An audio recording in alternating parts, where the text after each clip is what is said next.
I'm coming with you on this trip because I believe in justice.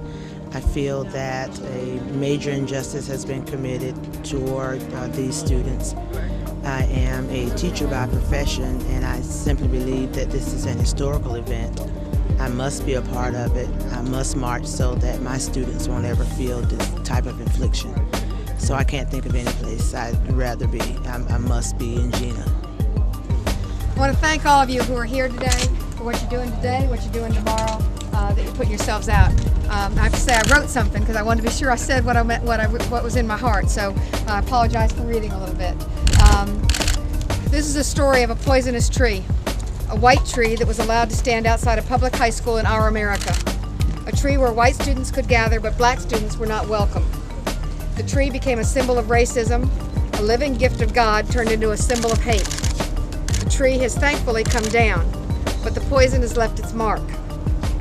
The first marks were nooses, badges of racial violence hung from that tree. The next were a series of violent retaliations, none of them acceptable to any of us, perpetrated by both sides. And the most recent scar is the imprint left on 6 young lives who should face a justice system that will judge their acts, but fairly, impartially, and blindly. I'm here for myself and for my husband, John Edwards, in hopes that justice can be achieved, and with that justice can come an opportunity to look at ourselves in the mirror and ask ourselves if we are the one America we profess to be, or if we're still 2 Americas. As far as you can see that away, as far as you can see that away, ain't nothing but us. Hey man, somebody give him a microphone. Boy, it don't get no better than that. We fired up, can't take no more. We fired up, can't take no more. We fired up, can't take no more. We fired up, can't take no more. We fired up, can't take no more. We fired up, can't take no more. We fired up, can't take no more. We fired up, can't take no more. My name's Rick Rowley. I'm from New York. I'm an independent filmmaker, and I'm out here because of just the clear, obvious, and blatant injustice that's going on here in Jena. I mean, we first came out here in May, and we've been following the story since then. And just on the surface, it's absolutely an obscenity that in this day and age this kind of thing can happen. I mean, you've got 6 black students who are facing 80 to 100 years in prison for a schoolyard fight. Just that on the surface, without all the racial history, without the nooses, without anything else, that's just obscene. Then the trial itself was a farce. I mean, an all-white jury, 3 members of the jury were friends of the DA. One of them was one of the noose hangers, like a racist all-white jury in a tiny little town. A court-appointed lawyer who didn't call a single witness in defense of his client.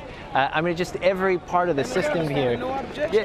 And no objection was raised. Yeah, the deck was just stacked against these kids from the very beginning. And I mean, it's great that it takes. It's obscene that it takes as many people to come out and hopefully change this, but it's great that everyone's here. Hi, my name is Kim Whitley, and I'm out here to support. They say it's Jena. I say Jena 6. My boy over there say Jena, but we out here to support the cause, what's going down. We can't have the nooses on the tree. We can't have these boys prosecuted way over the law. So out here to show support. The Hollywood can come down here too, and my feet hurt.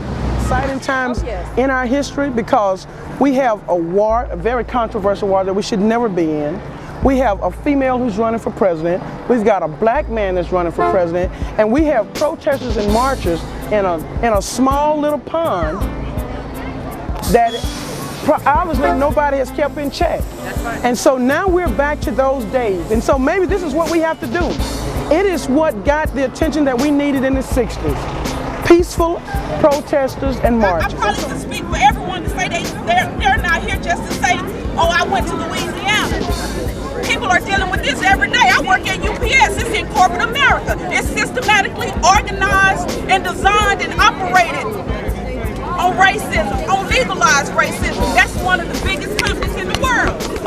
So Jena is in Texas, Atlanta, Memphis, Birmingham, New York. Injustice anywhere is justice nowhere.